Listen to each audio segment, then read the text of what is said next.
Okay. Thank you everyone for being here tonight at the board meeting. I would like to just recognize a young lady who's here tonight. Hayden, can you please raise your hand back here? Hayden Green is a student at Glenbard West High School, and she is here as part of her advanced placement government class. And you are literally seeing democracy in action tonight. So I'm very glad that you're here. Welcome, welcome, Hayden. And I wanted to mention today was Board Appreciation Day, but of course every day is Board Appreciation Day. Our team of principals are here, and they have provided each of you a badge, which has all kinds of SEL or social emotional learning things in the bag. And these are the kinds of things that we talked about helping the children become more ready to learn. So if you go into your bag, which if you were to go into your bag and pull something out, anything, you will see, what did you have to pull out? Oh, look at that, an adult coloring book. That's kind of fun. 10 things your brain requires to be healthy and ready to learn. All right, there's all kinds of things in this bag. Well, what's interesting is each of the principals contributed to this bag. So when you go into your bag, you will find all kinds of fidgets and different age appropriate tools. Look at that, color pencils. You can't go wrong with it. And you also have a question that was supplied for tonight, just to see what you think about it. We'll collect those at the end, but those are so no.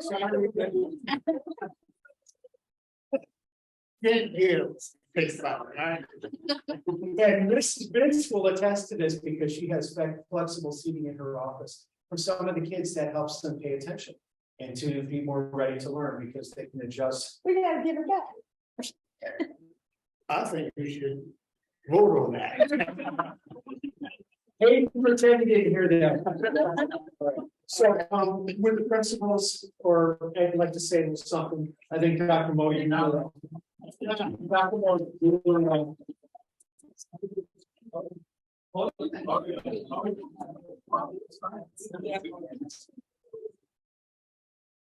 Well, I have been humbly selected as spokesman. Thank you guys.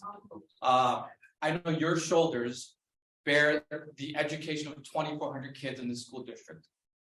Collectively, I have counted, you have 100 years of service to our community as board members.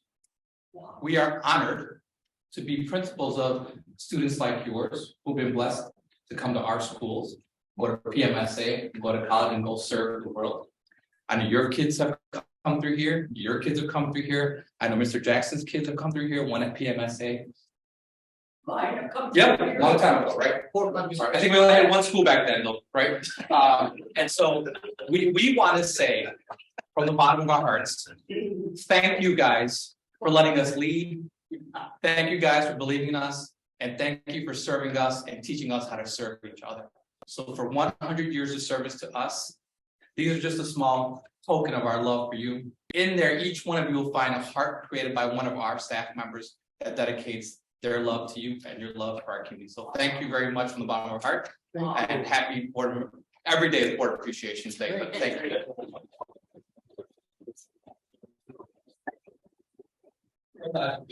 Thank you. And then finally, Mr. President, I wanted to recognize Mrs. O'Connell because she received a legacy award that we picked up on her behalf last month. And just a big round of applause, please, to Mrs. O'Connell.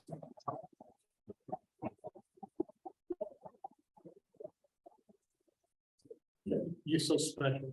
Thank you. Thank you. I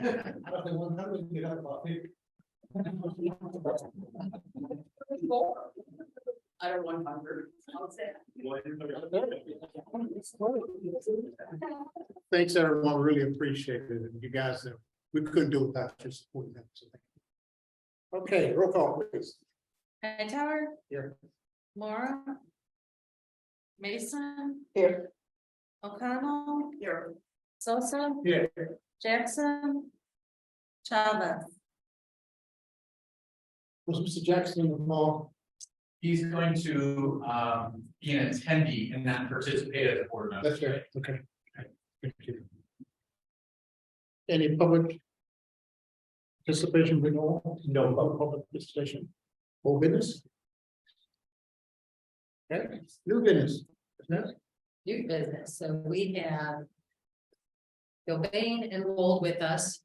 Jeremy and Ricardo will present on the construction project update, the change order review. And Dan and Jesselyn will present information on the update on the project as well. And then Dale and I will provide some information on the bids that we received this week or for this meeting. Great.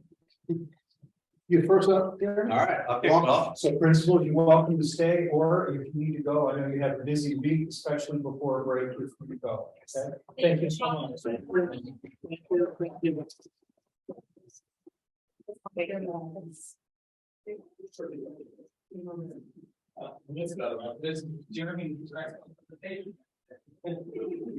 Get to see a little bit about your building. Yeah, right. I was walking home, but it'd be in person. Yeah. Thank you.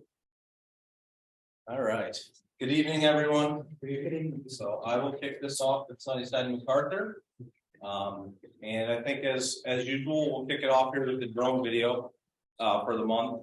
And then we'll talk about progress and where we're going.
So as you've seen, a lot of the focus this month was on the landscaping. It's been one of the bigger items that's really come to fruition.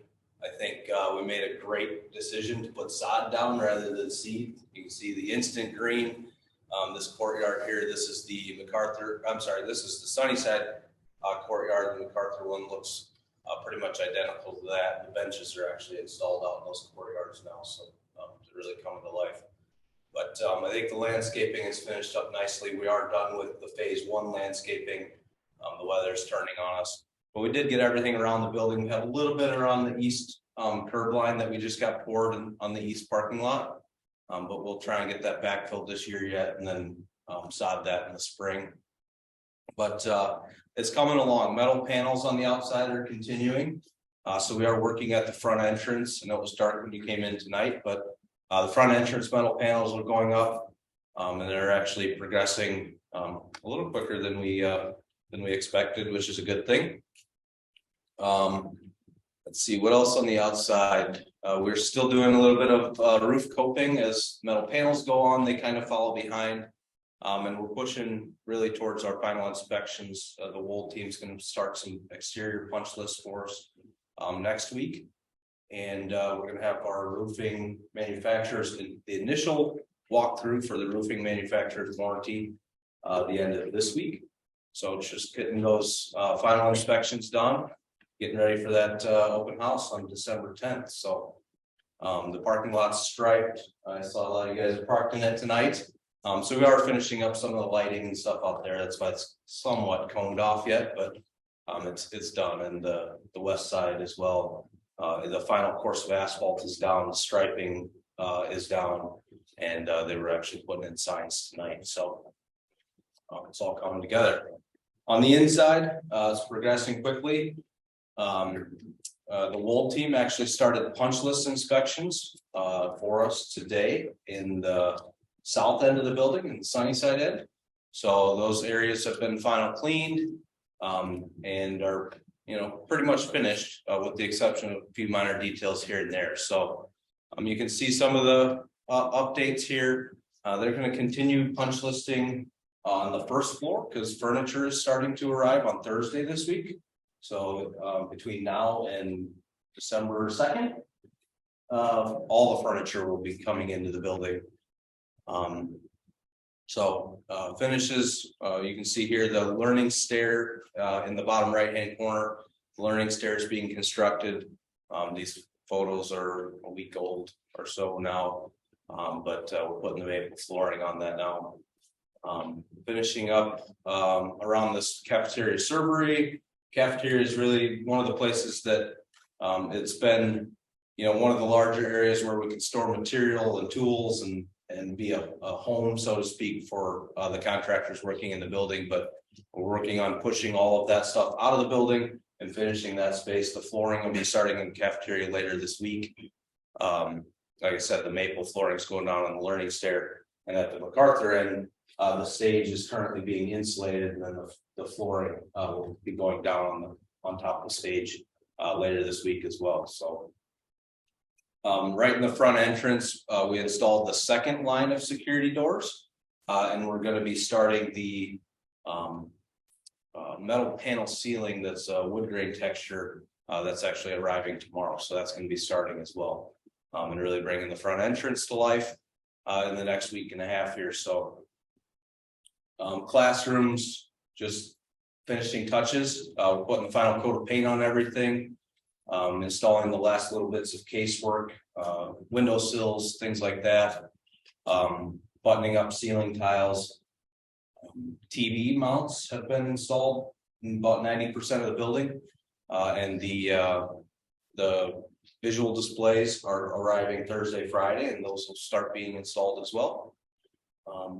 Kind of see the top right hand picture. It's not a great picture, but you can see that cloud ceiling that came together in the cafeteria. I don't think I have a overall look, but that's a very nice looking cafeteria ceiling when you put together all 40 some of those clouds and get the look across the whole space. So like I said, finishes are coming together, so we're pushing through it. We're ready for furniture to start coming in. Punch list is happening, and final cleanings happening as well. So it's getting ready for December 10th. There. So the elevator's in? Sorry, I missed the elevator. How did I miss the elevator? The elevator is 60% in. Okay. So we're anticipating being done with the elevator by Thursday of this week, installed. Then there will be a punch list of items, things like infilling around the door frames, getting a live phone connection to it, all things that we have a path for. But they'll have to go away for a little bit. Once we get those items done, they'll come back, adjust the elevator, and then we can get our inspection on that. So, but yes, the elevator is all on site, and the crew is on site as well installing. So we started last Wednesday, I guess it was. So yeah, so all the pieces are coming together. I think we're going to be in good shape. So yeah, it's really looking good. The two trusses in back. What do you think? We got a chance to go in today. Jeremy and myself and about 17 staff members went today, and it's amazing. I was there last week with you guys on Thursday, and in a week, it's a whole new building every time you go in that place. We had 35 go in last Thursday. See the building, and we're working with our team to figure out student flow now. That's what we're working on too. We've taken a ton of pictures. We started planning out our schedule of student visits. We've got kind of given the deadline, the beginning date of December 12th. We start bringing kids in, hopefully. We've got tours lined up for them. They're going to go back and get their locker set up and all that kind of stuff from December 12th to 21st. We've got that week and a half of staff and students going over multiple times during those weeks.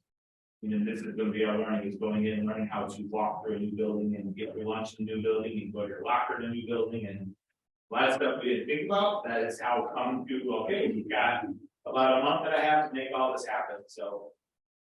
Getting a lot of planning from a lot of different people. And we're very grateful that Jim's always willing to take us on tours at 3:30. When he probably wants to go. Well, thanks for the input. That's the progress update. Any questions from anyone? It's a beautiful thing. Yes, very nice. Such as close, I drive by every day. When we don't work, so. Great. We get a lot of parents that think it's high school. Like, one's in high school, but like it's our, MacArthur is going over to them. I'm not quite sure yet. Yeah, and we get references at college campus. Looks, the outdoor looks like a college. It really does. All right. Bill, you have any concerns? You said? Everything's moving real nice. As we run out of time here, it gets a little nerve wracking, but. It's And Joe Technology, what about it? Yeah, we're moving along. Jeremy gave some good updates, so we're in a really good place. All right, awesome. So I have 5 change orders associated with Sunnyside this month.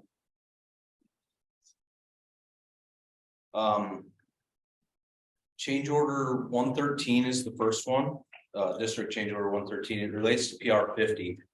This is for some electrical connections that were just I guess missed on the drawings, for lack of better terms. This is the electrical feed needed for the illuminated flagpole, and then also the illuminated signage on the front of the building. So we have the signage. We just needed the electrical connections for those pieces. So the change order here was $11,875. And that signage will be going up later this week. So. Next one is district change order 114, relates to SI 27. It relates to this east parking lot. As we had the stone prepped for the asphalt, stone prepped for the curb line, and kind of started laying out the curbs to pour, we realized there was an AT&T meter, a ComEd meter in the parking lot that we needed to jog the curb around. So we made some last minute revisions to that to get that behind the back of the curb so that nobody can run into that and provide some protection for that.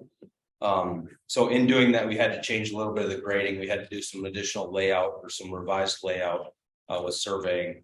So the cost us a little bit on the paving contract here. So it's $2,375 worth of additional layout time, but we did get it installed appropriately. So the next one is change order 115. It relates to PR 54. This was just an oversight on the with the generator. So at Riley, we have a diesel generator. Here at Sunnyside MacArthur, we have a natural gas generator, and the spec just didn't pick up the natural gas feed that was needed for the generator here. Since we have, I think it flip-flopped at one point from a diesel to natural gas at this site. So we ran a gas line and added a regulator for the emergency generator here. That is all hooked up, and we actually did the startup and the load bank testing on the generator to make sure that that is functioning properly and all checked out fine. So the add here was $5,048. The next one I have is change order 116. It relates to PR 55. This is in the art rooms for the MacArthur side. A couple of the sinks had been specified with the wrong bowl type. They didn't work with the countertop. Previously, those were a epoxy resin countertop that got switched to a solid surface, and we didn't pick up the fixture change there. So we had to order stainless steel sinks and the accompanying faucets to go with those. It's 2 sinks for the one room. So this one I have on here is a not to exceed for $3,678. I'm currently working with the vendor to try and get the previous faucets returned. To get some money back on that, so I'll update you next month if we're successful in doing so. If not, you have 16 of those faucets in the building. And so we'll turn those other 2 over as attic stocks for something. If something ever happens, they get damaged, broken, need to be replaced. You'll have to do that, whether it's this building or another building. So. And the last one I have is is change order 117. This one relates back to a few months ago, we talked about keying for the building and the district previously worked with a local contractor on keying and the security keys for the building. That contractor was non-responsive. We went a different route. Our end goal here is to get the district so that they hold the key codes for their own keys, and you can go to any of the keying companies in the area or locally or not and get keys made for the build for all of your buildings, right? So we made that transition a few months back. In doing so, and all the I guess the back and forth, we overextended past the order date for the key cores, right? So when a contractor orders all the hardware for the building, there's a discount that's applied and available to them when they order the cylinders that actually does the keying of the hardware. We're in past that date, so we've missed out on the volume discount. So I'm coming here tonight with a change order of $7,985. That's for the Sunnyside MacArthur building. And we have not passed that date of expiration on Riley Northlake yet. So we are going to work on the keying very shortly here for Riley and Northlake, so we don't miss the opportunity there. But we had a good meeting. Dale and I, we could go with the vendor. We went through how every room should be keyed. We'll be getting the schedule here early this week, and then that order will be placed for all of that. So I think we're on the path to completion. Any questions on those? No? Okay. So that's all I had for tonight.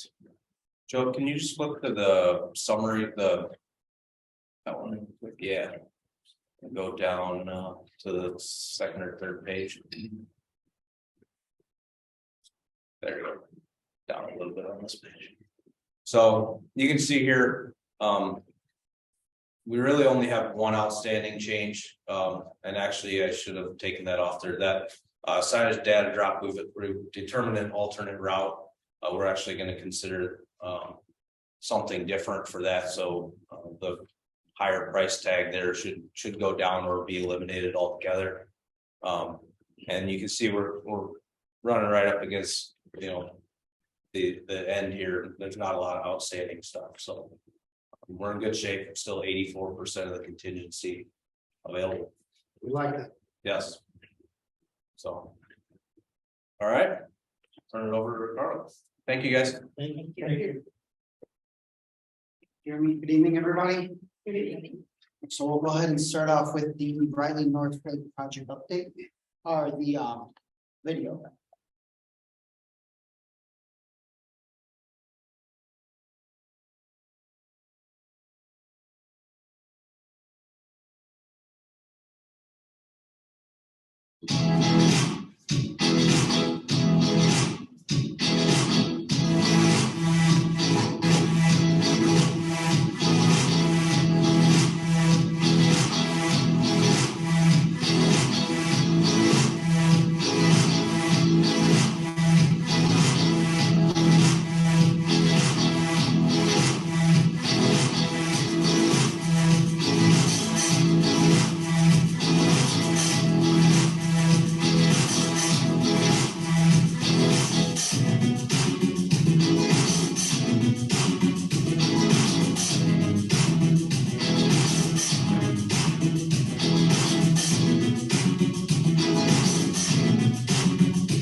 So this video is about a week old. Starting off with the outside of the building, the roof. As you can see at about 20 seconds or so, Joe. Everything basically captured in black on the addition has already been roofed at that point in time. Turning to now, the roof is just about 98%. So we've been moving pretty quickly out there. Roofer should be done probably about Wednesday of this week. At the end of Wednesday, everything should be just about buttoned up. So the entire addition is going to have full roof on it.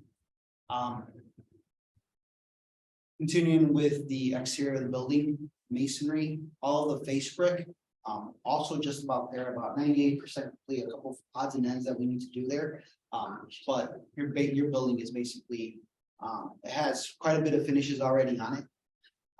The metal panels, all of the framing, sheathing for that has all been just about ready to be field measured. They're going to be coming out on Thursday morning. That way they can begin fabrication for those metal panels. So we'll leave the fabrication on those metal panels for 3 to 4 weeks. So we should be seeing some metal panels going in, hopefully by the next board meeting if the weather allows. Windows right there, that's perfect, Joe. Those 3 punched openings, they have received the frames, they've received glass. So that admin area, or that future admin area, is actually protected from the elements as of right now. There's plastic on the inside, towards the inside of the buildings. We're actually heating that space as of right now as well. So we continue to move with all the window frames, window glass, moving towards the south. So at the roundabout, let me see, on the other side, well, turning the corner there, window frames are also going in. We're hoping to start working on that curtain wall, those massive large openings here within the next 2 weeks here or so. So that we can basically try and protect ourselves from the elements out there. So at the exterior storm trap, I believe it's one of the first images on this video here. That's all complete. You can basically see where all the seams are. Perfect, Joe. Yep. So on the right-hand side of the screen there, you can see the storm trap is all fully installed. It's all ready to go. Everything has been tied in. So all the site utilities are connected. Everything is, from a utility standpoint, is connected into that addition here. Moving on to the inside, we continue along with all the mechanical, electrical, plumbing, roughing. Everything in the kitchen has been roughed in. We are still working through fire protection there. So there's a few more items that we need to do on the overhead side. We'll continue to chug along through that over the next couple of weeks here. So as you can see on the, images on the left here, we have quite a bit of framing in. We have drop ceilings going in, walls, basically preparing ourselves to start drywall here within maybe next month and a half or so. See. At the interior, all of the masonry has been complete, so all load bearing masonry is also done. Any walls made out of CMU, those are in. The masons are actually complete in the addition, so we'll be seeing them back for the summer work. I think that's everything there.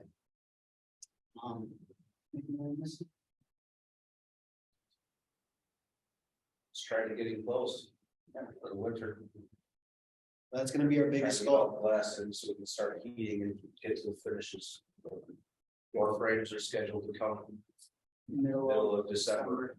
And that will be the kickoff. If the building's closed in and ready to heat, that'll be the kickoff to the drywall of these spaces as well. So by the end of the year, hopefully we're drywalling. What's completion date on this facility? As of right now, we're looking at March. Any zero and Yeah. so I guess maybe we can talk about that quickly here. We ran into, there's a concrete short, a cement shortage, cement powder shortage. We were able to get all the curbs and sidewalks poured here. We have a couple odds and ends here. We're still trying to get in if we can get concrete. But it's been a struggle and it's nationwide. The orders are very hard to get. It's 2 to 3 weeks out. They'll cancel on you randomly. So we've tried to do our best with it and managing it. We've switched suppliers multiple times. We've used 3 different suppliers. It's difficult right now to get concrete, and it's kind of a silly thing to talk about. Because it's one of the more readily available materials generally. But it's been a struggle for several months now, so. One of the things that's gonna hold back the addition from completing at Riley North Lake is the fact that we weren't able to go after with the storm detention system. We weren't able to go after our concrete and paving early enough this fall. So we were ready about last week. But with material orders being 2 and 3 weeks out and it being hard to get, we have several pours we have to make. At that point, we kind of had to pull the plug on it. We're still trying to get a couple pours in. But the end of the asphalt season is really about Thanksgiving. So and honestly, it might be tomorrow if we truly get the snow they're talking about. But as a general rule of thumb, Thanksgiving is the end of the asphalt season. So we didn't think we could get all the concrete poured and the asphalt done to put everything back. And what we didn't want to do is currently outside of Riley on the north to the north of the addition, there's an asphalt parking lot where the parents drop off and pick up. We have to tear that all out, raise up the grade 2 to 3 feet in that area and put that all back. And we kind of made the decision, we discussed it as a team. And we made the decision to hold back on that because we didn't want to tear it up, not have parents have access to the school for drop off and pickup and not be able to complete our work this fall, right? So with that being said, with sidewalks and asphalt paving not being done, there won't be egress from the addition until we can pour that next spring. So I would say asphalt plants generally open around the 15th of April. We can probably get sidewalks poured middle of March if the weather is good enough for us. And then we'll attack that. So that is going to hold up the addition a bit from being complete. Everything, our goal is that the addition is sitting there complete, everything is done. The whole team has time to do their punch list. We can bring the furniture in, get it all set up so that once there is egress from the building, it can have occupancy. That is going to be a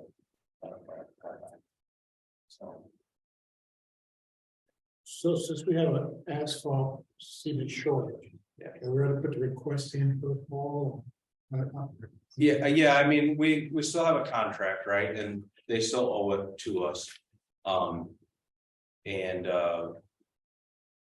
The risk is just less in the spring, right? They're hoping this corrects itself, and I say that with all my fingers crossed right now. In that when we go into the winter, a lot of the outside stuff, the road work, the sidewalks, things like that, it flows up, right? So I'm hoping that the cement powder manufacturers can actually catch up over the winter, and that coming into spring, maybe we're in a better place. Time will tell, I guess, but we will be ready the first chance we get in the spring to go after that work. So we're not, along with everybody else that's trying to figure out and finish up their last minute end of year projects. So it's pushed back, and unfortunately will impact the substantial completion of the addition.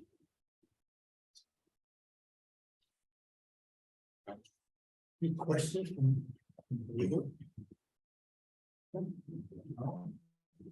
Administration? Jeremy, so if we go over to the explanations, please. So I have 3 items to talk about today.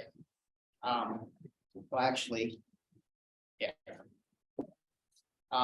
First item that I have here is District Change Order 118 pertaining to PR 34. The cost here includes a credit for the removal of 2 doors, 2 door frames, associated hardware and post bibs at the exterior of the building that were no longer needed. This also includes a cost for the addition of additional framing at the exterior of the building to enclose it and expose steel. As well as blocking up of a doorway at the north lake basement of the yard. So the cost here, we're looking at $1,369. Next, district change order 119. Excuse me, this is the replacement of a roof ladder from the old Riley gym onto the space over the classrooms. There was an existing roof ladder there that was currently in conflict with new ductwork that we were installing to our new RTU. So we are essentially demolishing two existing roof ladders, replacing it with a brand new roof ladder to provide access onto that lower roof. The cost there, we are currently submitting as a not to exceed for $10,000. We are still working with their steel fabricator to finalize the design and get a final price on that.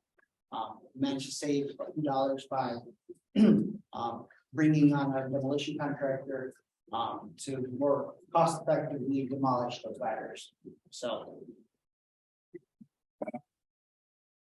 And then finally, we have district change order 120. This is due to the base bid walk-in cooler freezer, due to the unforeseen conditions, and just the supply lines. The base bid walk-in cooler had an extended lead time, unknowingly to the team here.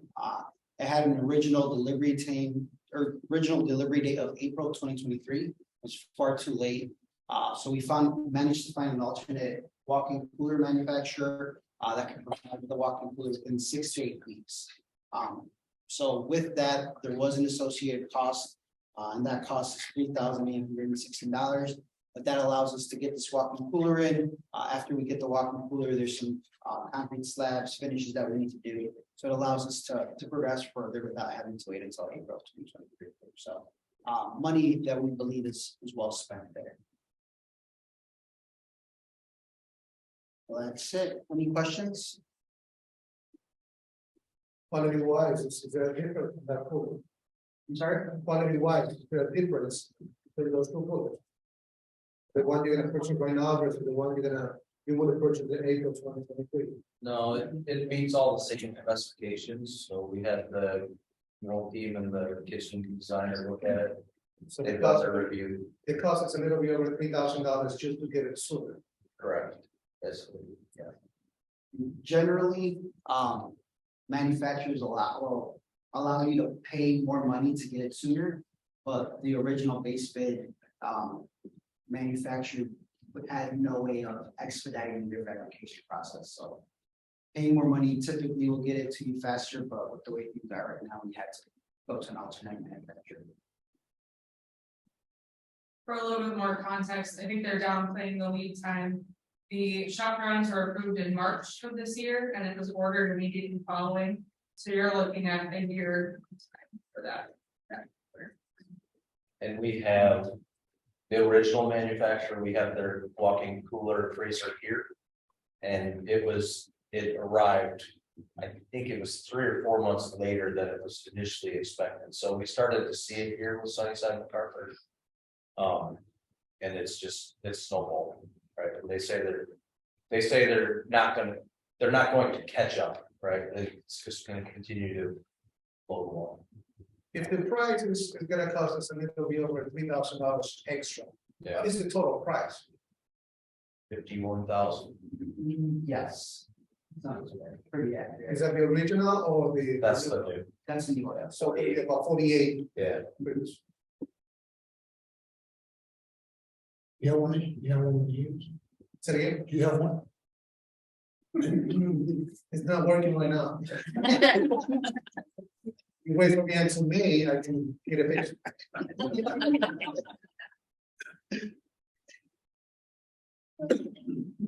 I was just thinking, percentage wise, what is the increment? Is it something about 5%? Yeah.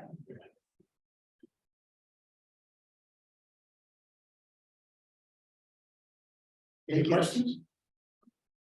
Yeah, thank you. Thank you. Thank you.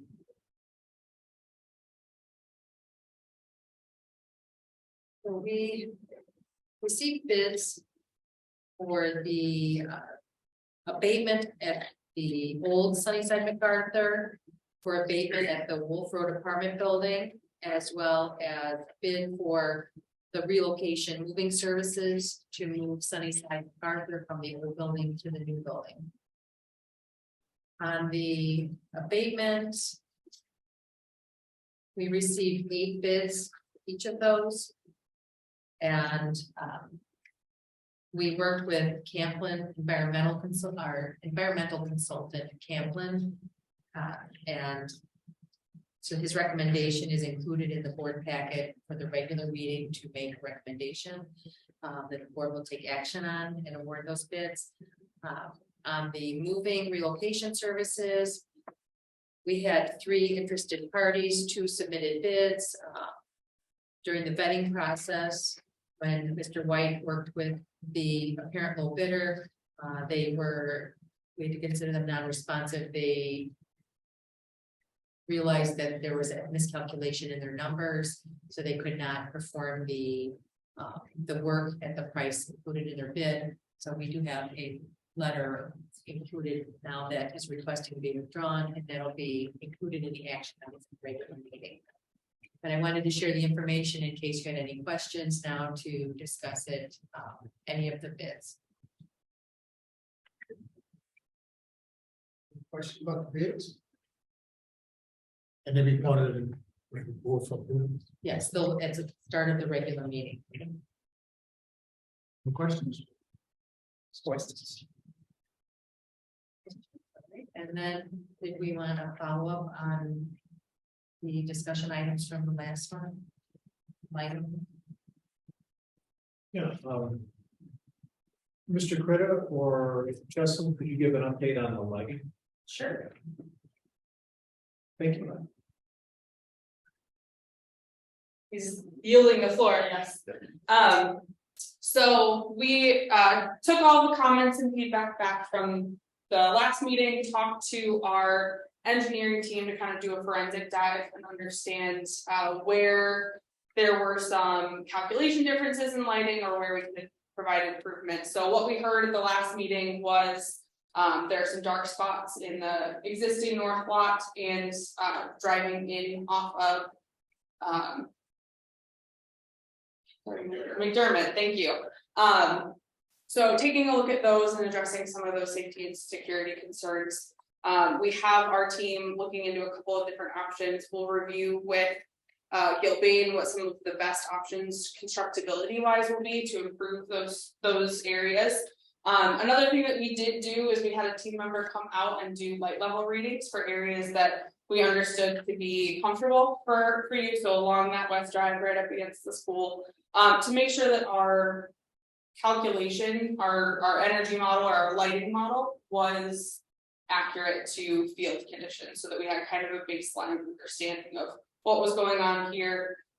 There are some slight differences in the lighting models that were provided. They meet all the same energy and lighting criteria, but the shape of the light spread is a little bit different. So we're seeing a little bit of a difference in how that plays out in that north lot right behind this building here. So we're looking at interventions to improve that and make that safer and a little bit more acceptable to everybody. So we're continuing to evaluate. We'll bring solutions back to the administration and work through some of those.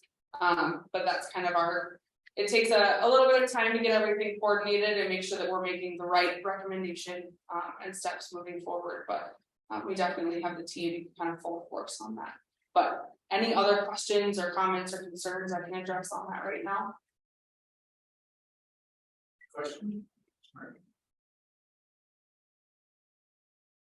And then Ms. Simmons, do you want me to talk Jefferson and Whittier furniture tonight? Yes, that is on the agenda items in the regular meeting. Okay. So that would be great. Thank you. Yeah, so as part of your board packet, we did get final quotes for all of the furniture at Jefferson and Whittier primary schools. Getting this order in by the end of the year will allow it to be installed next summer. while students are out. So we're looking at all classroom furniture for your crosscat, your general ed classrooms, your bilingual classrooms, as well as your interventionist spaces and your music and your art classroom. So the totals provided, I'll look at my numbers here. We had an overall project budget, including fees and contingency of just about 1.4 million. And the total that we're presenting is 1.27 million. So we're coming in holding all of our contingency, which is 122,000, and still under budget by $132,000. So ideally, we don't touch that contingency. What we really hold that for, and we're recommending that amount for, is any freight and delivery volatility, just because we've been seeing that lately, and then that way it kind of covers us so that we don't have any delays. But ideally, that's kind of the last, because it's a direct quote, it's a competitive quote off of a co-op, that should be the price that you see. So coming in at a really nice savings and still getting all of your classrooms outfitted. Any questions on primary school furniture?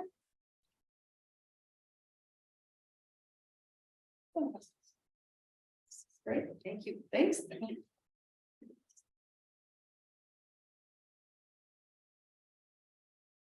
That is the end of our updates. All questions on update, very good updates, thank you. We're really excited about the way the buildings are. Right. Okay, can a motion to adjourn? Ms. Mason, Mr. Sosa. Sir, roll call please.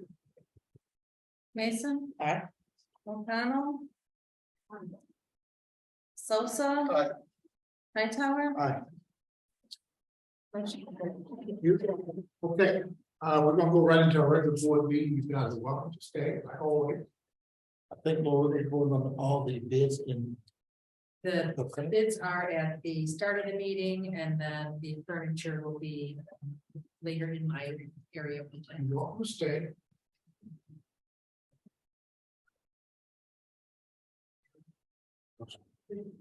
Let's go right into our regular board meeting.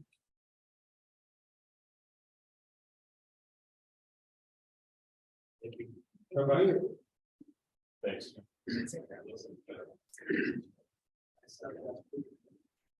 Roll call please. Hightower. Here. Mason. Here. O'Connell. Here. Sosa. Here. Okay. Board is. For the asbestos abatement Sunnyside MacArthur Schools, the suggested motion is that the Board of Education award the asbestos abatement at Sunnyside MacArthur Schools to Midway Contracting Group in the amount of their base bid proposal for $106,800 plus performance bond for $1,980. That's right, $106,800 plus performance bond of $1,980 and the allowance for $25,000 for a total bid amount of $133,780 as presented. Motion. Ms. O'Connor, Ms. Mason. Roll call please. Sosa. Aye. Hightower. Aye. Mason. Aye. O'Connell. Aye. And the asbestos abatement for 205 South Wolf Road in North Lake.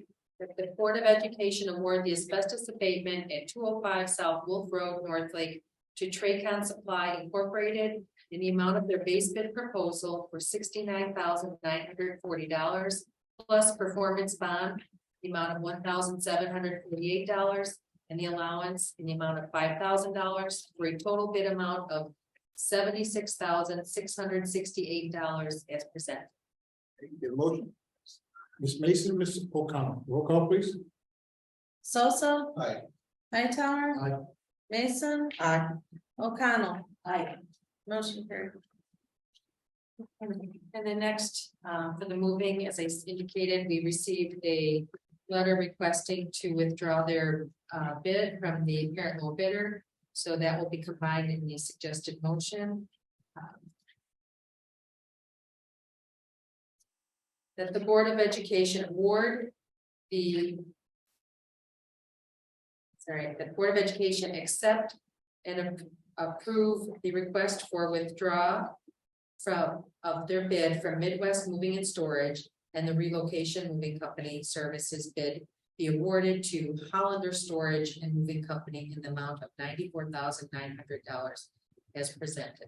So it's a combination of accepting the withdrawal and awarding to the next bidder. Motion. Ms. Mason, Ms. O'Connor, roll call please. Hightower. Aye. Mason. Aye. O'Connell. Aye. Sosa. Aye. Motion carried. Thank you. Thank you. Okay, public participation, written.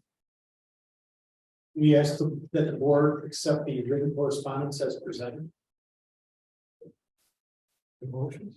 Ms. Mason, Mrs. Sosa, roll call please. O'Connell. Aye. Sosa. Aye. Hightower. Aye. Mason. Aye. Motion carried. Mr. Byrne, was there any other public comment? There is none. No public comment. Consideration, no business. We asked that the board approve the minutes of the regular board meeting of October 24th, 2022. And for the closed session minutes of September 26th, 2022. Get a motion. Ms. O'Connor, Ms. Mason, roll call please. Hightower. Aye. Mason. Aye. O'Connell. Aye. Sosa. Aye. Motion carried. And no business. Okay, for the superintendent. Okay. Yes. Oh, big change on. They just, Wasn't her fault. Wonderful. we just wanted to make sure today. You did. No business. Okay, well, it's- Yes, that the Board of Education approved the accounts and claims payable authorization as presented. And there were no questions this month. Travis, No business. no business. Things, no, quiet. Any report action no, I do not, I apologize. Yes, the report action on it. Okay. The first one, the board approved the accounts and claims payable authorization as presented. Got a motion. Mrs. Sosa. Ms. Mason, roll call. O'Connell. Aye. Sosa. Aye. Hightower. Aye. Mason. Aye. Motion carried. And the monthly building rental report is included in your packet for your review, and this is informational purposes only. No problem. Thank you. Once again, Ms. Travis. No roll this. Okay, we will not have a group session. That's correct. Guess what? Now we're moving right along. That's it. We're not going to close session. We're not, it's not yet. Whoa. No, we're not going to close session. We're going right into our regular, okay. And Mrs. Mason, I believe you wanted to approve the minutes of the last closed session. Yes. What? That's from the last closed session. We will. Second.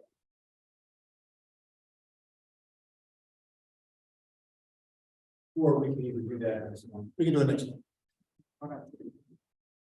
Because normally we do that in closed session, but since we're not going to. We're not going to close session. We hold the minutes from the last meeting to the next meeting. Great, right, thank you. Okay, consideration of business, board reports. Ms. O'Connell. No reports? Well, I've got a base meeting this Wednesday.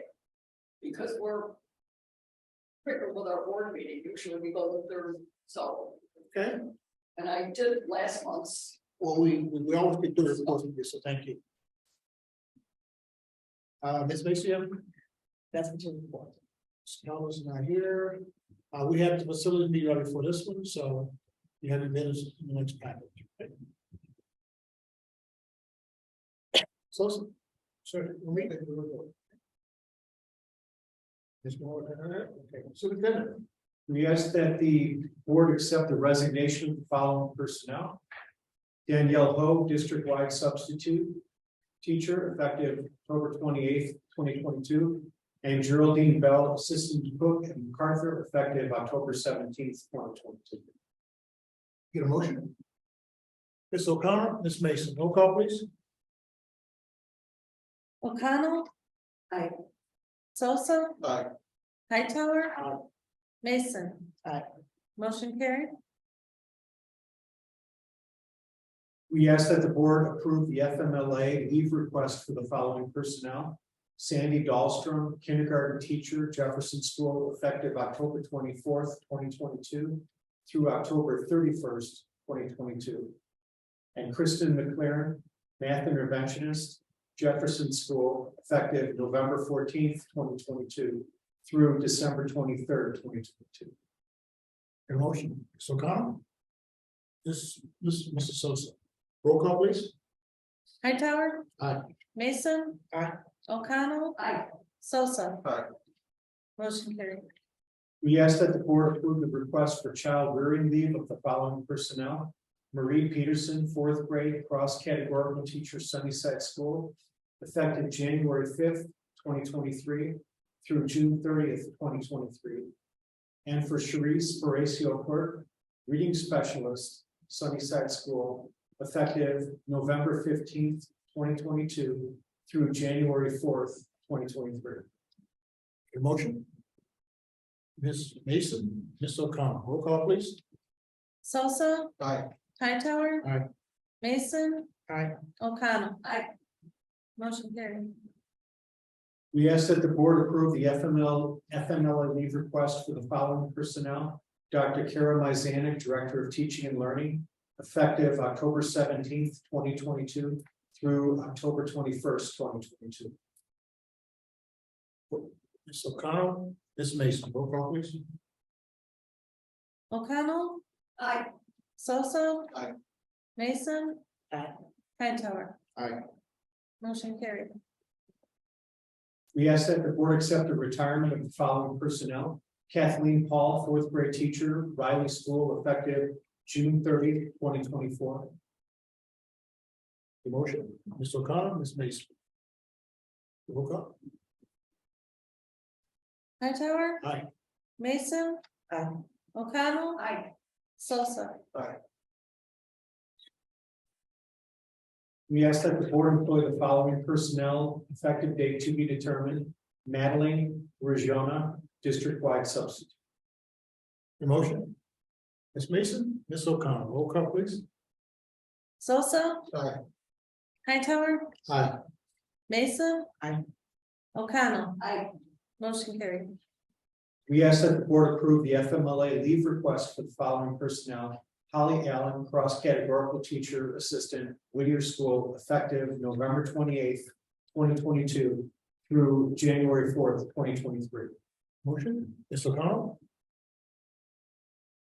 Mr. Sosa, roll call please. O'Connell. Aye. Sosa. Aye. Hightower. Aye. Mason. Aye. Motion carried. We ask that the board accept the retirement of the following personnel. Luciano Sanchez, custodial staff, Jefferson School, effective June 30th, 2023.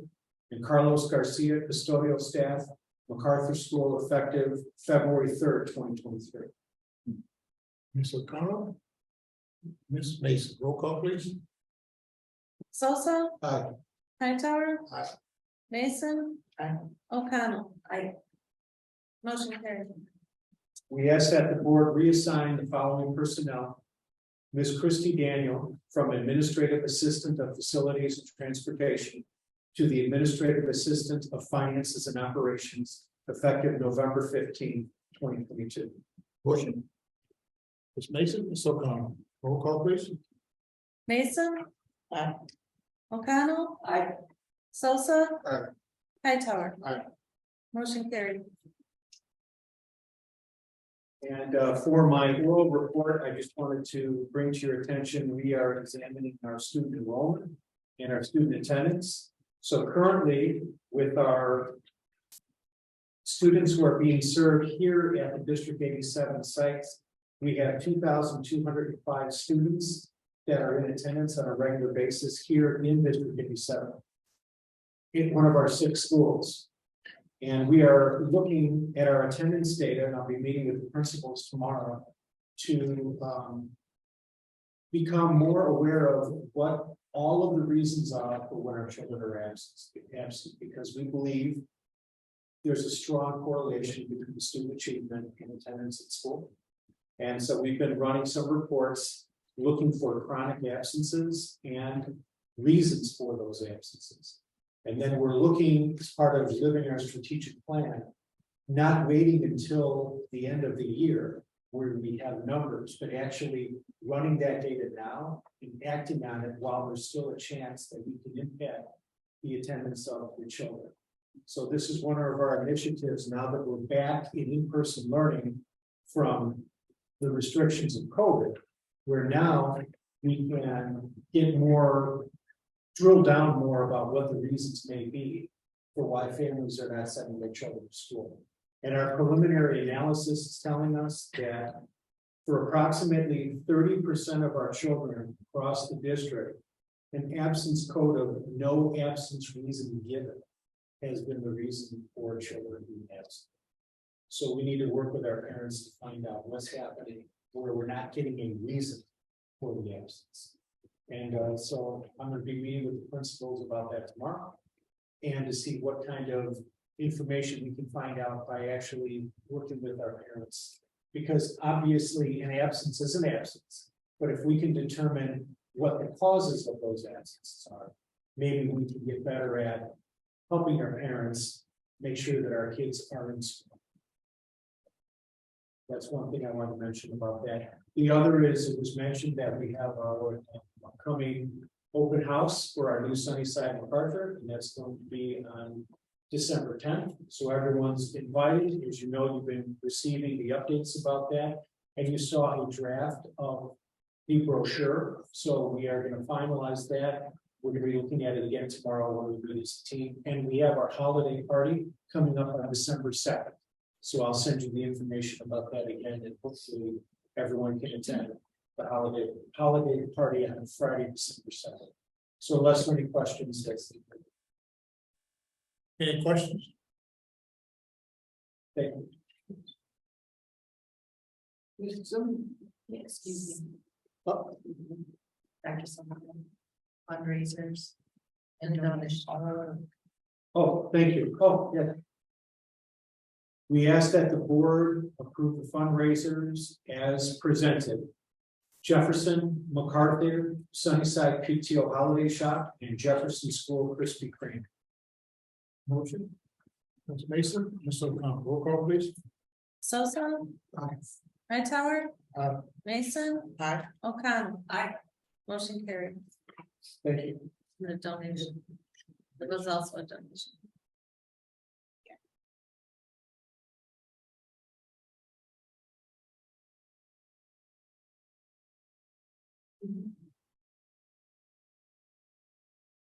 So my apologies, with the donation act.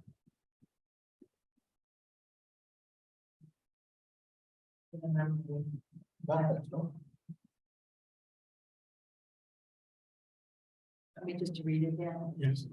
That the Board of Education accept the following donation: Whittier Enchanted Backpack, coffee mugs and saucers. Okay. Get a motion. Ms. Mason, Ms. O'Connell, roll call please. O'Connell. Aye. Sosa. Aye. Hightower. Aye. Mason. Aye. Motion carried. Thank you. Did we miss anything else, Walter? I don't see anything else on here. Aye, thank you. Zoom, you are. Well, at our last board meeting, Mr. Criteria, you asked me to take a look at our math instruction based on some of the information that's been out in society, I'll say, around SAT scores and potentially the drop in the NAEP scores with regard to mathematics. It's really the article about COVID, but as you dug deeper into that article, there's really been a steady decline really over the past 5 to 10 years in our scores. And so you asked me to take a look at our math scores. And so you want to start with the presentation part, Joe? I started looking at In 2019-2020 school year, we started implementing for this slide. Our Ready Math curriculum. So there was about 3/4 of the school year happened before the pandemic hit. And so I looked at our data, looking at the iReady Math assessment, and that is a diagnostic assessment that we give 3 times a year. It looks at arrangement of grade level mastery of skills, and it meets students kind of where they are and looks at those range of skills, so you can get an exact diagnosis or perspective of what they know and what they need to learn, and it gives us a very detailed report of each student. Then I looked at our MAP scores, and we've been doing NWEA maps for a very long time in the district, but how do those two coincide? Is our data aligned from that perspective? We give MAP again 3 times a year, and that also looks at what students know regardless of their grade level. So both of them are adaptable tests. So it looks for grade level mastery, but it also then goes up or down to give us a pinpoint where students are actually demonstrating understanding. So I looked at pre-pandemic. I'm gonna go to the next. Pre-pandemic, so I would say at the beginning, so 2019, 2020. And what our data looks like, I'm gonna say post-pandemic, this is our first year back full in person, so spring of 2022. And so if we look over here on the green, that is, let me define the green for us, the mid and above grade level are students that are either at mid or above grade level, and our students that are in the solid green there on the top, those are students that are ready and should be receiving grade level instruction. Yellow is 1 year behind grade level, 1 year below, and the red is 2 or 3, the dotted there or the slash is 3 or more grade levels below. So that's where we started with the implementation of Ready Math. And then we look at our next spring data. So 3 years in our implementation, where did our data end up? So I'm gonna have you flip to the next slide because it breaks it down a little bit cleaner. So if we look at our final diagnostic, so our last time we took the diagnostic before the pandemic, we had 23% of our students were at grade level and ready to receive grade level instruction. At the end of the diagnostic last year, 34% of our students were at grade level or ready to receive grade level instruction. What does that mean? We have gained and we saw growth during our pandemic, even in a remote setting with our students. From fall of 2021 to spring of last year, we gained 27% overall, which means 601 students moved were at or above grade level. So we made that many gains. So 601 of our students moved. We went from 7% to 34% last year. When we look at the end of the year, we had 70% of our students that were less than a year behind, whereas in the fall, we had 45%. So we have gained, all our students are moving to that left trajectory. So we're gaining more students who are just below grade level or are ready. And the right side of the data is what's really interesting to me. So when I look at fall to fall, so I think about summer slide. I think about kids not necessarily participating in a lot of academics over the summer. We often see a decline in our data, but it's really a test of, is the learning durable? Does it stick with students? Do they come in relatively where they left off? So last fall, we had 54% of our scholars were 2 or more grade levels below. This fall, 45% of our scholars were 2 or more grade level below. So 9% of our scholars gained 1 to 2 levels of grade level proficiency from last fall to this fall, which is really exciting and a great testament to our teachers and the work that we've been doing the last couple of years. So as you move in, so then I was even more like, I'm a data nerd. So then I went and dug deeper from the split to the other sheet, Joe. What was the impact of, question I asked myself is, what's the impact of our curricular pacing and the grade level instruction? So we changed a couple of things the last 2 years, which was really making sure that our teachers had kept with the pacing of Ready Math, which ensuring that all of the units of instruction were taught within the school year, as well as adding a block of time every day that students were able to get small group instruction around what they needed. So we have the grade level instruction, then we have a time where students get some support with where they might have gaps or where they might get enrichment or refinement. So then I looked at from 2019, 2020 to 21, 22, what did our end of the year diagnostic look by grade level? Did we gain in all of our grade levels? And so what I was really looking at too was our primary grades, because that when I think about them, they have had the full implementation of some of these changes we've made with regard to implementation of curriculum. So when you look at that, 46% of our students from pre-pandemic to I say post-pandemic were on grade level. So 75% of our kindergartners left last year at or above grade level. 38% in first grade, so the 20% gain. Second grade had an 8% gain. But what's really interesting to me was when I looked at our third and fourth grades, so I think about those students who were maybe in first grade when the pandemic started. So they had some intermittent, they had barely some foundational pieces, but then had some intermittent schooling pieces with regards to being remote, being sometimes, all the different avenues that things we navigated the last couple of years. They had a 23% or 12% in third grade between pre-pandemic and post, and then fourth grade had a 23% gain from that grade level.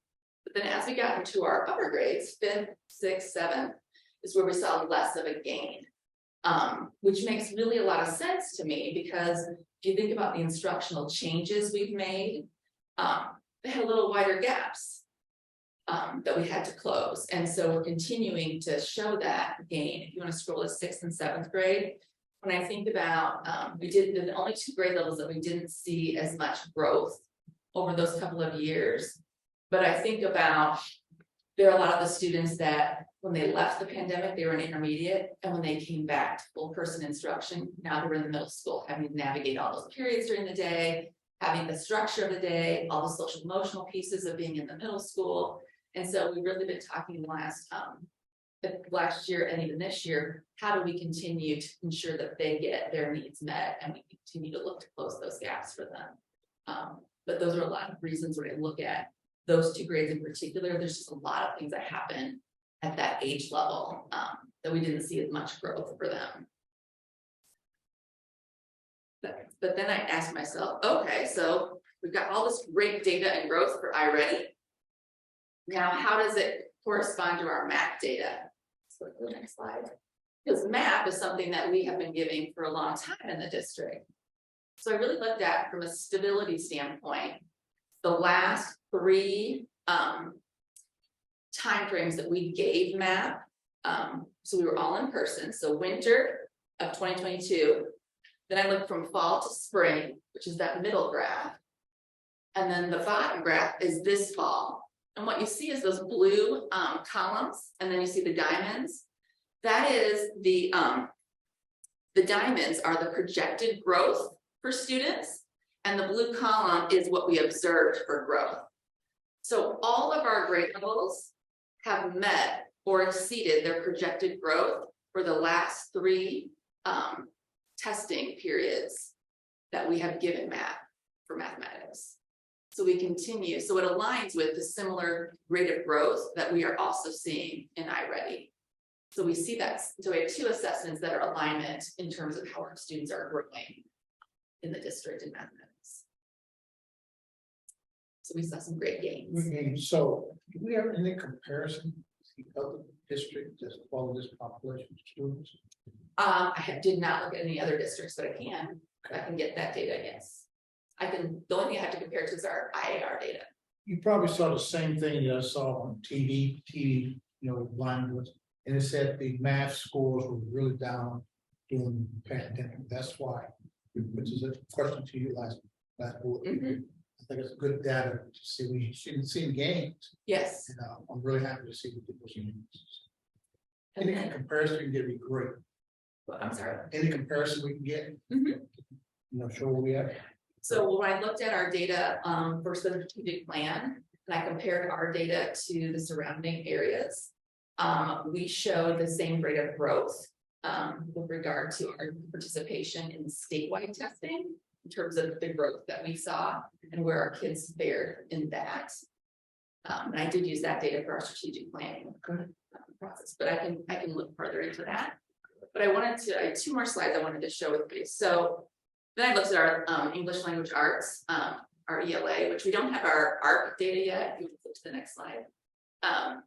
But we see a little bit of more inconsistency with regard to our growth across the grade levels and meeting target growth.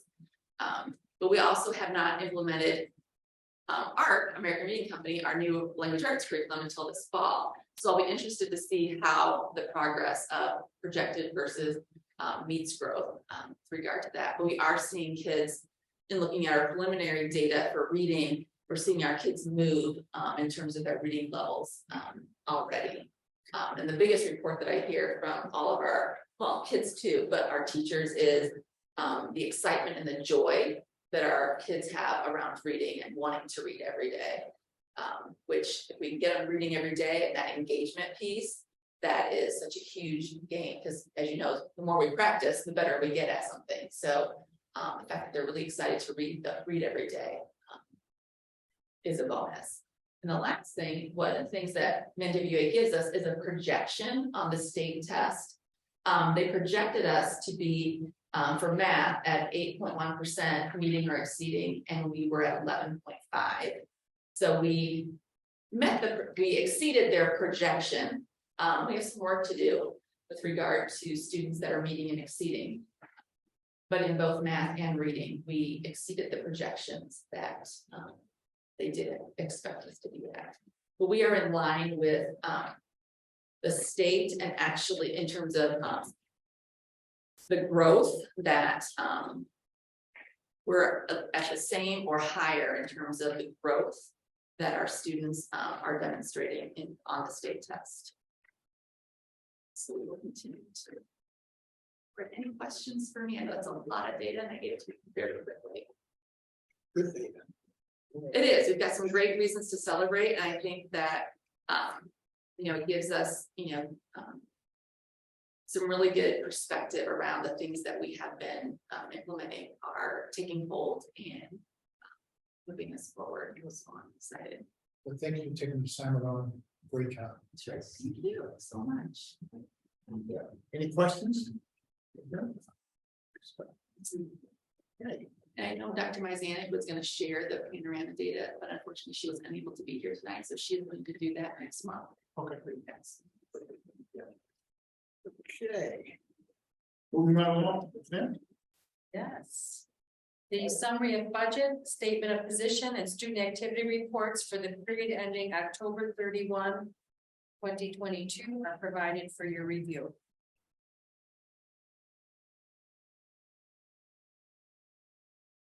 Last month, I presented a tentative levy, and during the end of the first week of November, the county provided a draft agency tax rate report for our review. So I did update the tentative levy based on that draft information.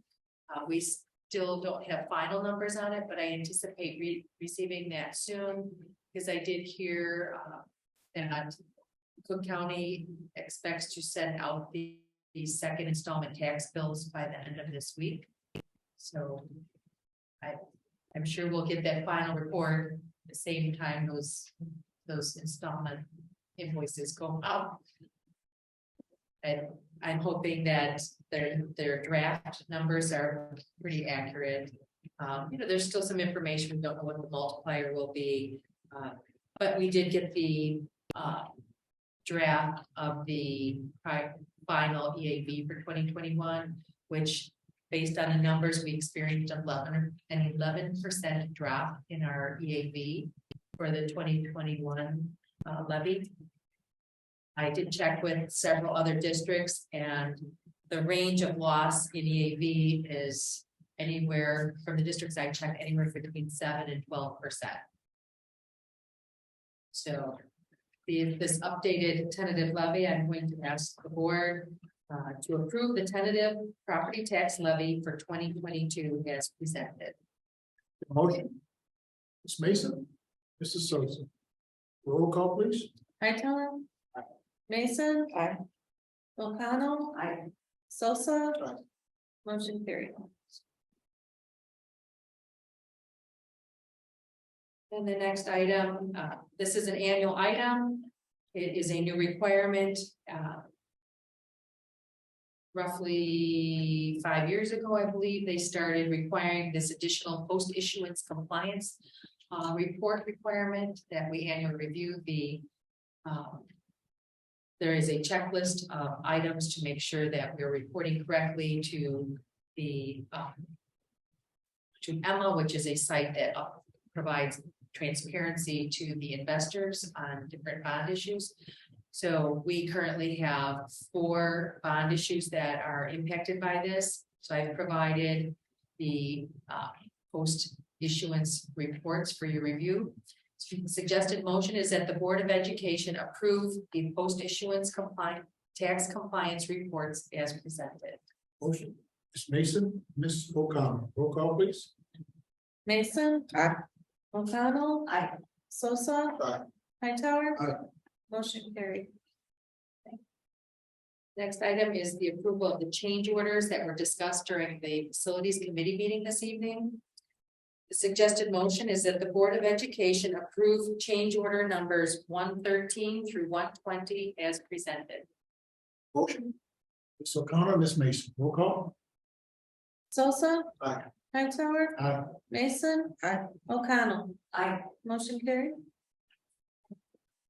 And as discussed in the facilities committee, we're asking the board to approve the Jefferson and Whittier furniture purchase. Suggested motion is that the Board of Education approve the Jefferson and Whittier School miscellaneous offices, general and special classrooms, learning commons, media centers, STEM, art, music, intervention, and conference area furniture be purchased through Lowry McDonald Company for the total furniture package in the amount of $1,142,603.18 through the CPA, TIPS, and Sourcewell Purchasing Cooperative bid awards as presented. Motion. Ms. Mason, Ms. O'Connell. Roll call, please. O'Connell. Sosa. Aye. Hightower. Aye. Mason. Motion carried. Okay. And then on my monthly report, as I just indicated on this county second installment, 11% drop in our EAV, and we hope to have the final reports soon. On the SCIP renewal and the cyber update, SCIP is celebrating, this year SCIP is celebrating their 40th anniversary as a school liability insurance pool. And they've been successful at helping districts, all the member districts to save money. That's about the time, 40 years ago, is about the time pooling began. So the renewal, the executive board is recommending using a little over $1 million in surplus to offset the increase. So with the banding, that range should be between 5.5% and 9.5% increase. It's better than their original estimates based on what they were seeing with the July 1 renewals. But using that excess surplus to offset the increase helped to bring the highest banded increase below 10%. So we don't have the individual district increases yet, but I should have that for the December meeting. And the cyber carrier, last month I shared that SCIP is purchasing a cyber toolkit that will help make reduce risk exposure on the cyber front for all member districts. The pool is paying for half of that cost, and the member districts each will pay for their portion of the cost. The carrier that we currently have for cyber indicated across their book of coverage would be a 40% increase. And we expected high increases, but the more the SCIP team from Gallagher met with them and shared the different activities that the SCIP pool members are taking to take an active role to prevent exposure, reduce risk. We anticipate an approximate 15% average increase. Now, each member district will have their own rating based on our responses to an application. And so I'll have that information, but it's significantly lower than most of the coverage that they have in their book of coverage. And the township shared with us their quarterly report on with their board, and this was as of the end of October. The Fed continues to raise interest rates to battle inflation. Short-term interest rates are higher than long-term as the yield curve is inverted, which signals a recession. So investing 3 years or less is better than tying up our funds for longer term at lower rates. The biggest holdback right now is for our district's investments is a Cook County delaying the second installment of taxes being billed until at least December. This requires us to remain shorter term focused to ensure payroll and payables are met. Luckily, there are good options like term CDs and commercial paper that are short term but higher yielding to invest. The Fed intends to raise interest rates through December. The timing to invest should be good when we finally get our property taxes, as the Fed will make interest rates higher for better returns. So overall, and I can provide copies to the board where it reflects what the increases are overall on the investments. They also gave an explanation of interest and expenses by district, which I have copies that I can share with the district on that. And then the last update is just a reminder that we'll do a supplemental bills list at the end of the month, probably November 28th, to cover all of the bills that came in after the cutoff, in order, because this is an early board meeting, in order to have all the bills submitted to the township to cut the checks for tonight. We had to cut it off early, and a lot of the bills don't come in till after, like this week moving forward. So to capture that, we'll do a November 28th or 29th bills list, and then we'll include that for your approval at the December board meeting. We've done this in the past, just to capture those bills at the end of November and December. That is the end of my report, unless there are any questions. The report, as always, any questions? Questions? Ms. Travis, just smiling. Good evening. I have a very quick report. Listed 44 are the vacancies. We still remain vacancies that we've had this year. For certified staff, 19 vacancies. Support staff, we have improved, but we've added on new positions for custodian and different things. So 16 vacancies in Mr. White, and myself will be working on those. And then district-wide subs, we have 5 vacancies. Okay, and then you have any questions about the vacancies? No, type of class code. Without statement. Oh, the fall, it was well, there was more districts present than candidates, about 60 to 70 districts, and candidates maybe 30. A lot of them though were spring graduates. A few December graduates. We did talk to a few students coming out in December, so about 3 or 4 people. But we got 15 resumes. I reached out, thanked them for meeting with us, and sent everybody an email. And then for those graduating in December, we got a few in the areas that we need teachers in. And so I told them that I will continue to be in touch with them. So I sent an email in November, and again in December, I'll send one again. One young lady is an elementary education. We don't have any elementary education positions, however, we do have substitute. That's why it's a great way to get experience and to really see what a great level she's interested in. So hopefully we keep in contact, and hopefully the graduates pursue us in December as they graduate. Mr. Rachowski and Dr. Modi were fantastic. I really let them, take the lead because I'm always there. I kind of was back up, but I let them take the lead and introduce themselves to the panel. We, the board, know the department really tough. We know it's tough. And we want to thank you for all your efforts. We know what you meant to get with me. Absolutely. And we got a person in the audience, hey, you won't come on board, right? You're gonna get the briefing, right? So we're gonna target you, all right? Today, I should share that we do have a certified retention committee.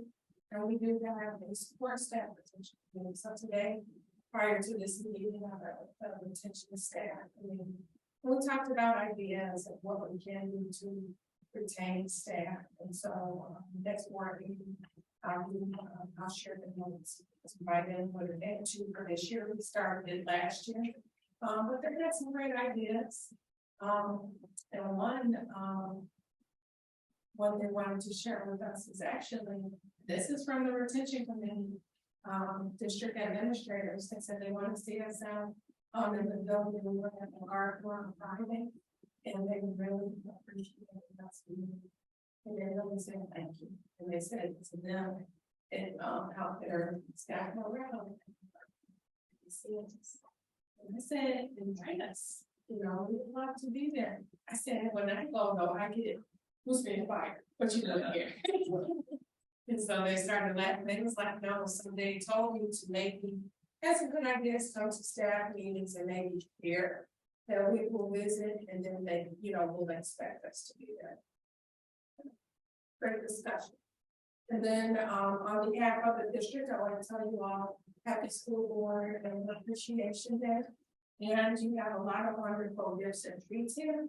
And then the refrigerator, we do have more arrangements for you all. So. You're welcome. What's this batch? We can wait to have the meeting. Listen, I'm just saying, they're not here, this is the extra. He said extra. They gotta get bad until next one. All right, let's see here. David, that was Mike. Yeah. Well, I just wanted to explain one thing real quick, and that was the key and change order. I think it's pretty important. I want to explain why we did it. After the new school were built, Whittier Jefferson, the school, as an extra layer of security, went to a specialized keying system. This keying system has a sidebar on it, so you can't take it. Just anybody that had a key can't take it to locksmith and make copies. The bad part of that is that sidebar is like proprietary, which means only one company owns it. So we can only work through one company. If I need to get keys made, we have to fill out the paperwork and I have to submit it to the company, and the company makes the send it back. When we were doing the key structure for these new buildings, we decided that now is the time we can make those changes. While the key is still the same, the change that we made was that the school district now owns the sidebar. So we own the sidebar to that key, and we can issue that permission to whoever we choose to work with at that time. But we're not locked into that person. So that allows the district a lot more freedom in choosing who they want to work with, and who can make copies of the keys, et cetera, like that. So not only did that benefit us, we also had a state key instructor made for all buildings in the whole district. Now, when we rekey, regarding something like North Lake and Riley, they all fall under the same key and system sidebar. We have the key and schedule made for Whittier Jefferson when we decide to tackle that project. So for that change order, we got a lot of benefits out of that. I just want to make sure what understood how the key structure goes, you know, how the conditions are distributed, and how that works. Who was the company we were working with before? ABS, American Business Solutions. They still currently own our sidebar right now. And who are we going to know? You know? I have not decided yet. We have options. Whatever you had to try auditing program, the new key system. It's not, the new keying system is not a, it's not a digital system. Right, it's the same key in system, right? But now we own the sidebar. So that was the change. So it's a proprietary. Right. Type of key. That ABS owned the rights to that proprietary type of key. So. Now, by making these changes. It took a lot of time to work through that process, but we own the proprietary piece of it. So we can pick and choose which vendor to work with. So if we choose a vendor. A locksmith in, say, in Berkeley, and we use them for a couple years and then decide, you know what, we don't think their pricing is competitive. And we find a locksmith in Bellwood that is competitive or beats that, where the service is better. Dale gets to pick and choose, the district gets to pick and choose. We're not tied into that proprietary vendor. Anything else? Good update, appreciate it. Mr. Martin, you said I got quad, you did a very good job. Navigating all that, sure. Since we're talking keys, I'll jump into the topic. So Dale talked about keys. We are working through issue at Sunnyside McArthur, the new building with our digital keys, what we call our fob cards.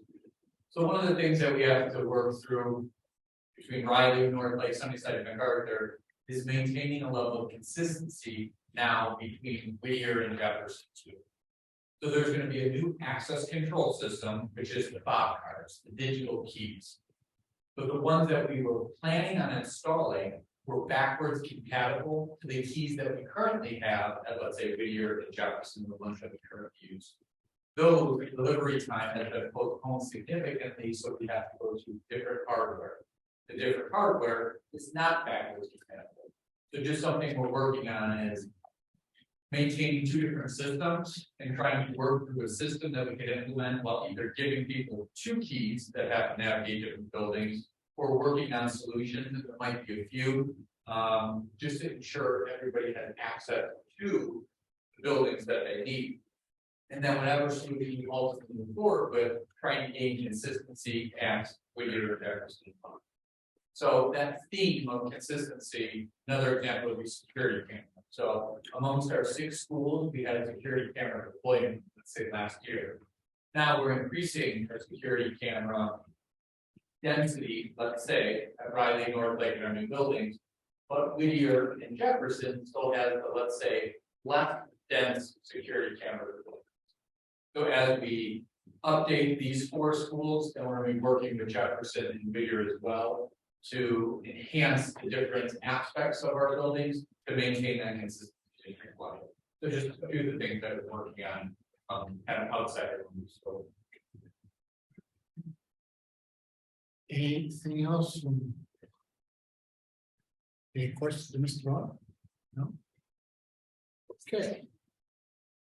Hey, we're putting you on the spot. We'd like for you to give us your input on how you think the board meeting tonight for a while. And you're welcome on anytime. I thought it was really well implemented, and you guys all work, like, obviously you know that issue stuff, but you all are like one family, it's very welcoming. And the reports that you're all able to do for your job are so impressive. I was interested, like all that stuff about the school, like affects me, really interesting. And I wanted to be a teacher, hopefully in the future, so it's. Hopefully. Ms. Travis, you can read it? It's been absolutely. But thank you for joining us. I really appreciate it. And we meet every 3rd Monday, right? Monday. So you're welcome anytime. Thank you so much for having me. Thank you. Thank you. Okay. Any other business? Allow to. Okay, that board meeting be December 19th, before Christmas. 7 o'clock. I'll tell you. Good. Get motion to ignore. Mr. O'Connell, Mr. Mason. Roll call, please. Sosa, Aye. Hightower. Aye. Mason. Aye. O'Connell. Aye. Motion carried. Thanks, guys.